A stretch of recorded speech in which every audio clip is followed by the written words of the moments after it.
Only 48 hours left, Pirates. It's homecoming week, and we have the show packed out with Hampton pride. Stay tuned. But as you know, we have to keep you updated on all the news. Americans are still feeling the effects of the government shutdown as we enter almost a month since it happened. And NBA players are back on the court, kicking off the season with two legendary teams from LA to the Bay. Pirate to pirate. From your home to your home by the sea. Hampton University's newscast. WHOV-TV. Every Thursday in Hampton Roads, we are your voice. You can count on us to keep you updated on all the noise. Nationwide, school-wide, what's trending and what's in the sky. Pirates, this is the only news channel that is just for you. WHOV, the Scripps Howard News Watch starts right now.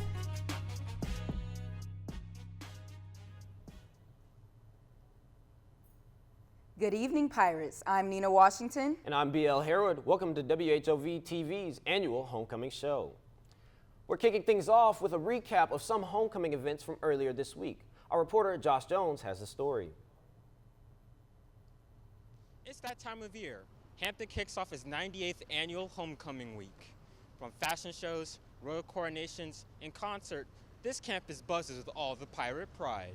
Hampton University is celebrating nearly a century of tradition and unity. For some students, the fashion show is their favorite festivity. It highlights the styles of this generation while telling a unique story.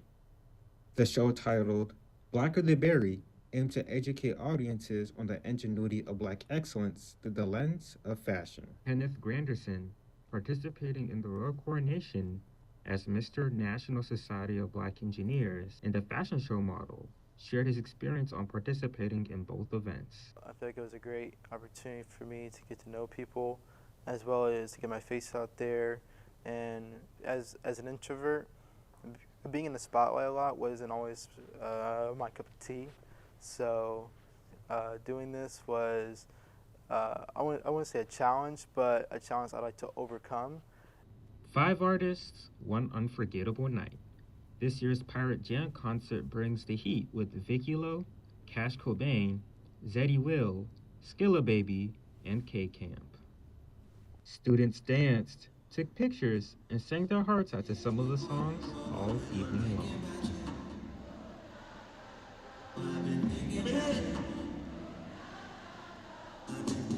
With the football game and many more events still to come, Hampton's 98th homecoming is far from over. But one thing is clear, the pirate spirit is alive and thriving. Reporting from Hampton University, I'm Joshua Jones, WHOV-TV. And just so you know, homecoming is just getting started. That's right, BL. The annual Homecoming Step Show is happening right now in Hampton's Convocation Center. WHOV's very own Ariana Askew is on the scene. Happy homecoming, Pirates. We're here on campus at the Convocation Center for one of the hottest events during homecoming week, the Step Show. Let's see what everyone thinks. I'm not going to say who I think is going to win because I don't know who is going to win. I think each organization is going to have something to bring to the table differently. We'll see who brings home the trophy tonight. Hampton University's School of Journalism and Communications began homecoming week with a challenge. The school hosted the Homecoming Challenge visual podcast taping on Wednesday, encouraging alumni to give back to their home by the sea. From students to alumni, familiar faces made their way back to campus to connect and celebrate. The challenge is meant to foster a mentoring moment for alums, giving students a chance to also gain a little bit of cash. It featured former MSNBC president and Hampton trustee Rashida Jones, trustee Calvin Butts, alumna Dana Davenport, and more. What a positive way to head into the week. The Echoes of Experience panel marked the first for Hampton Scripps Howard School of Journalism and Communications. Hampton alumni in the public relations industry connected with students sharing their experience in the field. It was interesting to hear the PR side of journalism. A lot of times I feel like I forget how closely they're intertwined. It was really nice to hear all those women talk about their experiences professionally. And I think I could definitely take away a lot from what they said, and I've never really been interested in PR, but I would say that this event did spark an interest for me to look into PR and marketing. Say goodbye to the old and in with the new. A second collegiate bookstore is now open in the Student Center. Whether you're grabbing a quick snack or picking up apparel for the homecoming game tomorrow, this store has you covered. The bookstore is open Monday through Friday from 10:30 a.m. to 6 p.m. On Saturdays, it's open from noon to 5 p.m., and it is closed on Sundays. Today's Student Spotlight highlights Cameron Kilpatrick, a student who is doing big things on campus. Our reporter Kyla Bryant has the story. Cameron Kilpatrick has only been at Hampton University for 3 years, but he's made a huge impact. Classmates know him as simply Cam, and Cam has his own business. One of my businesses is cutting hair. I cut hair at Hampton University. I've been cutting hair since I was in 7th grade, so I'll probably say maybe 7-8 years of experience. And it's just something I give back. I don't really do it for the money. I do it for the passion. Hampton University has many different entrepreneurs on campus. From hairstylists to nail technicians, there are several services offered by fellow students. Cameron Kilpatrick is one of those entrepreneurs. Kilpatrick's small business began his freshman year and has only continued to grow. Beyond the business, Kilpatrick is a member of more than 7 campus organizations, including the one he created, the HU Car Club.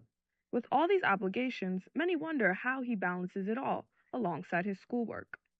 Balancing is all about how bad you want it and your tenacity. So if you choose to make a commitment to these organizations, you also have to have a commitment to your academics. I came here to be a student, obviously. You know, I didn't come here for extracurriculars, but you have to make the adjustment and you have to be tenacious towards your academic goals.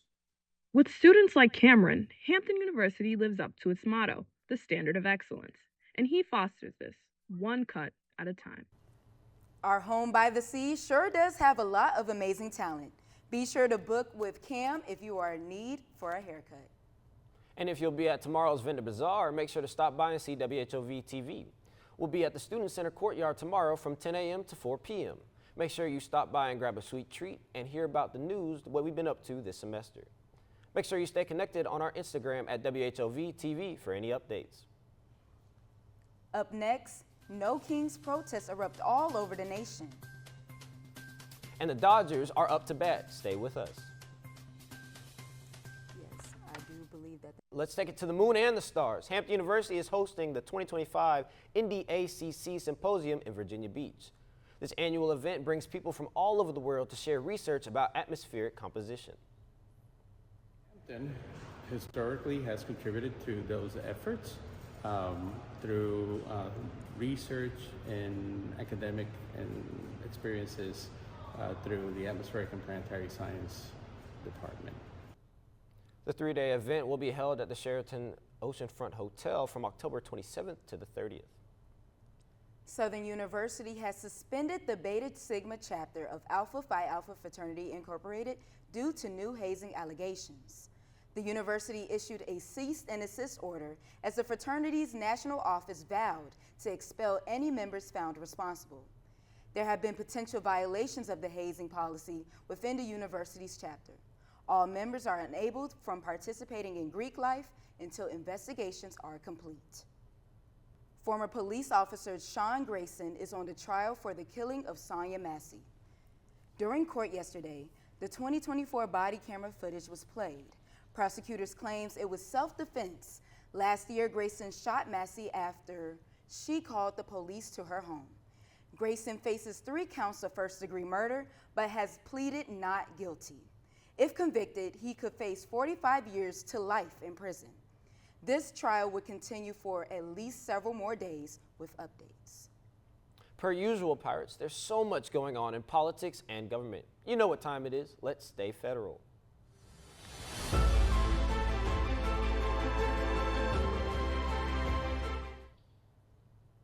The U.S. government shutdown is now on its 23rd day. A Senate effort to pay federal employees has failed. The Shutdown Fairness Act fell short of the 60 votes needed to advance 54 to 45. Despite support from 3 Democrats, Republicans say the bill would have offered worker relief for missing paychecks. Democrats argue it gives the president too much control. This now the 12th failed vote to end the shutdown. Arizona's Attorney General is suing the United States House of Representatives. Chris Mays filed a lawsuit Tuesday over Speaker Mike Johnson's refusal to swear in Representative-elect Adelita Grijalva. Grijalva won her election in Arizona's 7th Congressional District on September 23rd. The House leadership has acted in violation of the Constitution. And now that election is certified, it is now a simple ministerial duty to administer the oath of office. Now is the time for Speaker Johnson to perform his duty and swear me in without further delay. Johnson says he is following precedent and will swear Grijalva in once the House is back in session. 60 new journalists will enter the press corps after a walkout at the Pentagon. Secretary of Defense Department Pete Hegseth was put to a new policy that information must be pre-approved before it is published. 30 publications, including AP and CBS, Fox, and ABC, did not sign the policy, preventing them from reporting inside the Pentagon. The new writers come from mostly far-right publications, such as Frontlines and The Washington Reporter. Former President Barack Obama is coming to Virginia. He'll be making a stop at Norfolk on November 1st to rally with Virginia Cooper candidate Abigail Spanberger. Obama endorsed Spanberger last week in her campaign. Event organizers say Obama's visits to aim to motivate voters ahead of next month's election. The event marks the first visit to Hampton Roads by a Democrat president in over a decade. President Donald Trump is turning heads yet again, this time with major changes to the White House. USA Today says construction crews began tearing down the east wing of the White House earlier this week. Trump says he's making room for a new $300 million ballroom, which he plans to pay for with private money. The East Wing traditionally houses the First Lady's offices and her staff. Crews plan to finish tearing down the building in the coming days, but ongoing construction will continue throughout Trump's second term. Nationwide protests erupt in response to President Trump's action during his second term. Cities including Chicago, Los Angeles, Austin, and Washington, D.C. saw thousands take to the street last Saturday. All 50 states participated in the No Kings protests, with millions of people in attendance. Protesters of all ages demanded democracy and a return of power to the people. Among those who attended one of the protests in Washington, D.C., rallies were Senators Bernie Sanders and Chris Murphy, who both spoke at the event. Turning to international news, a fragile ceasefire between Israel and Palestine shattered just days after it took effect. Rocket fire and violence spread across Gaza Strip, and officials on both sides assigned blame for the escalation. Gaza's media office confirmed at least 38 Palestinian deaths during the truce, while international mediators pushed to resume talks and reopen vital aid corridors.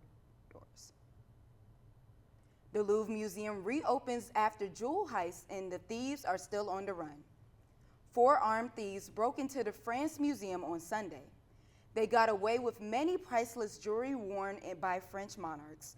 Tourists were happy that the museum reopened yesterday.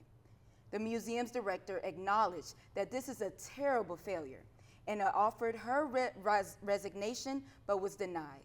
The hunt for the missing jewels is still underway.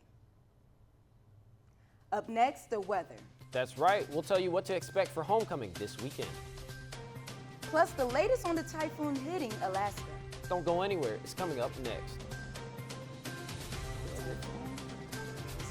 Hey Pirates, my name is Sanaa Carmen Wells, and I'm your weather anchor for tonight.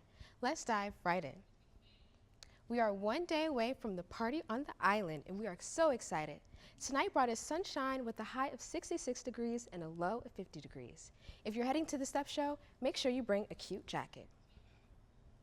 Pirates, it's time to rock that blue and white and show off that Hampton pride. Friday will stay sunny with the rise of 62 degrees hitting just below 50 degrees, perfect for the 12 to 5 Student Center party. Get ready to celebrate 168 in style. Saturday will be partly sunny, reaching 60 degrees, dropping down to 48 degrees. Perfect weather for football fans, tailgating, and line dancing. On Sunday, temperatures will reach 60 degrees with the low of 50 degrees. As of Monday, there will be a chance of cloudy skies and rain, with temperatures rising to 62 degrees and a low of 52. On Tuesday, we'll experience heavy rain with a high 60 degrees and a low of 53. The rain will continue on Wednesday with temperatures jumping to 61, ending the day with a cool 52 degrees. President Donald Trump has declared a state of emergency in Alaska following Typhoon Haiyan, with 1 person dead and 2 missing, and the Kipnuk village have been evacuated by airlift. Tropical storm caused record water levels reaching 6 feet above normal tide level. The Guardian says state emergency officials have reported 90% of homes destroyed. There's no timeline for when they may return home. WHOV sends our condolences to all victims. That's all I have for Weather Tonight, Pirates. I hope you have a safe and fun homecoming. Back to you, Biel and Nina. Thanks, Sanaa. Up next, A certain ball player knocks it out of the park. and a ballet icon takes her final bow. We'll be right back after this. Good evening and happy homecoming, Pirates. I'm Victoria Payne and I'm your sports anchor for tonight. Let's get into your weekly rundown. Hampton University's football team is on a losing streak after last week's 56-14 loss against Villanova, but the team will be back on the field this Saturday for the homecoming game against Monmouth. And in volleyball, the women's team lost last week against Campbell 0-3. Men's basketball also plays on the road this Sunday in an exhibition at ODU. Best of luck, Pirates, and let's take home some wins. In the NBA's return to action Tuesday night, Steph Curry and the Golden State Warriors beat the LeBron-led Los Angeles Lakers. Despite a 40-point performance by Lakers all-star guard Luka Doncic, LA lost 119-109, led by MVP Shai Gilgeous-Alexander led the reigning NBA champion Oklahoma City Thunder to a double overtime victory. OKC beat the Rockets 125-124 in a thriller on the night of the ring ceremony. Portland Trail Blazers head coach Chauncey Billups and Miami Heat guard Terry Rozier are in the middle of an FBI investigation. The two were arrested earlier today as part of a sports gambling scheme involving more than 30 people across 11 states. Billups is connected to a rigged poker ring, and Rozier is reported to have fake injuries in several games for large payouts. According to FBI Director Kash Patel, the committed fraud is up to tens of millions of dollars. Former NFL running back Douglas Martin has died at age 36 after being taken into police custody in Oakland. Police say they responded to a break-in early Saturday and found Martin inside a nearby home. He became unresponsive and after a brief struggle and was later pronounced dead at a local hospital. His family says he had been dealing with mental health challenges.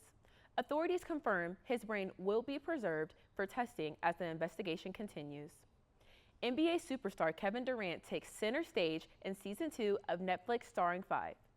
The docuseries follows his late career journey during the 2024-25 season, showing trade drama and raw behind-the-scenes access. Durant shares candid thoughts on competition and what it means to be more than just a player. Season 2 of The Starting 5 is streaming now. Julian Reese, brother of WNBA star Angel Reese, is heading north. The former University of Maryland basketball player just signed an Exhibit 10 contract with the Toronto Raptors. According to Sportsnet, he expected to Toronto's G League team, the Raptors 905. He played all 4 years at Maryland, averaging 11 points and 8 rebounds in 134 games. Los Angeles Dodgers star pitcher and head hitter Shohei Ohtani just possibly had the best game ever. He struck out 10 batters and smashed 3 home runs against the Brewers in Game 3 of the NLCS. With his performance, LA swept the Brewers and advanced to the World Series. The Dodgers will face the Toronto Blue Jays for Game 1 tomorrow night in hopes of winning the title again. Formula One fans, start your engines and head over to Apple TV. Apple announced its 5-year exclusive broadcast deal with F1 on Friday. According to CNBC, ESPN platforms will no longer stream the beloved races after this year. Apple's Vice President of Service says Apple TV users will get all F-150 content for free. F1 said in a statement on their website that working with Apple is a great opportunity to reach new fans. Get ready for your next year's season's exclusive on Apple TV and F1 TV Premium. That's all I have for you today, Pirates. Tossing it back to you, BL and Nina. Thanks, Victoria. Coming up. The Wicked cast gets creative with a character that is an oldie but a goodie. Find out who will be on the big screen after the break.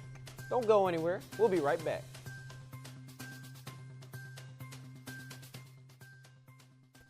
Good evening, Pirates. My name is Aiden Miller. Here's your entertainment news for the week. Keke Palmer's new show receives backlash from fans. The show Southern Fried Rice follows a Korean-American character called Coco. We follow Coco as she starts her freshman year navigating HBCU culture. The fans are calling the show tone deaf and are criticizing the main character. Nana Steffens, the writer of the show, told Yahoo News, quote, "My ultimate goal was to spark conversation around culture, around belonging, and around identity." The first 2 episodes are available on YouTube. We close our homecoming show with entertainers that are making an impact on the screen and the stage. This is the standard of Black excellence.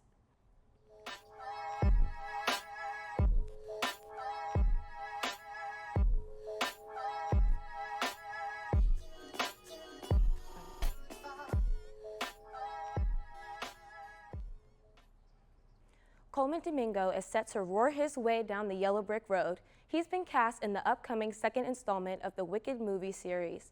Domingo is taking the role of the Cowardly Lion, a fan favorite from the original 1939 film. His role will give audiences a deeper look into Elphaba's and Glinda's journey. Grab your tickets. The film comes out on November 21st. Well, Pirates, that's all I have for you this week. Have a fantastic weekend. Thanks, Aiden. Now, Pirates, while our show is coming to an end, 168 hours will continue tomorrow and Saturday. Absolutely, Nina. And we encourage you to have fun, stay safe, and stay connected on all our platforms at WHOV-TV, on Instagram, and on YouTube. If you see us tomorrow at the Vendors Bazaar, don't be afraid to shout us out. Thank you and have a good night. Happy homecoming. Yes. Happy homecoming.